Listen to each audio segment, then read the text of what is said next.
Depuis son coup de gueule retentissant contre Amazon, Blanche Gardin a les oreilles qui sifflent. Le 20 avril dernier, l'humoriste a publié un long texte au vitriol dans lequel elle révélait avoir refusé de participer à LOL, qui ressort. J'ai bien compris qu'il ne s'agissait que d'une seule journée de tournage, seulement voilà, ce jour-là, j'ai dentiste. Et, en tant que troisième fortune mondiale, vous le savez, il faut de bonnes dents bien longues pour réussir dans ce monde, écrivait Blanche Gardin, qui révélait avoir refusé d'être payée 200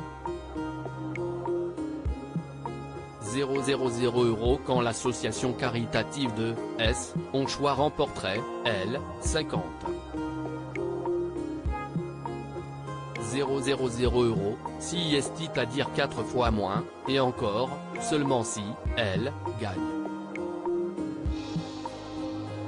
Depuis, Amazon lui a répondu dans un communiqué laconique et plusieurs humoristes sont sortis du silence. Et dans les colonnes de Paris Match, Blanche Gardin a été pointée du doigt.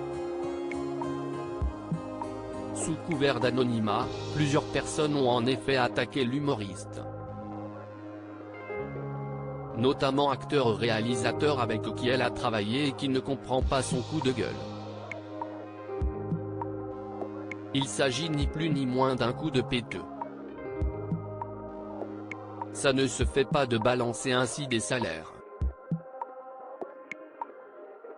Elle le prendrait comment si on balançait ce qu'elle gagne sur scène ? Et puis ça ne se fait pas de refuser 200 000 €. Il y a celui qui propose et celui qui accepte, s'est-il violemment agacé. On peut faire des reproches au premier, considérant que si est une grosse somme, mais pas au second qui peut s'estimer heureux de la valeur qu'on lui donne. Comme lui, un ancien candidat de l'émission d'Amazon a trouvé dégueulasse la prise de parole de Blanche Gardin, elle passe pour une sainte et nous fait passer pour des salauds qui prenons l'argent. D'autant que ce ne sont pas les sommes annoncées. Blanche Gardin pas une blanche colombe ? Pour tenir de tels propos, il faut être une blanche colombe, ce qu'elle n'est pas, a lancé un proche de Blanche Gardin. Invité par Sébastien Coé sur Énergie le lundi 24 avril dernier, Ahmed Silla avait déjà contredit les propos de l'humoriste. Ce n'est même pas vrai. Je suis assez proche de la production, on ne lui a pas proposé ça. Il n'y a pas eu de proposition financière de la part d'Amazon, a-t-il affirmé avant de poursuivre. Moi, je connais les cachets un peu des gens parce que les agents se parlent forcément et ce ne sont pas ces montants-là. Je n'aille pas trouver ça cool de sa part, Blanche, ce qu'elle a fait.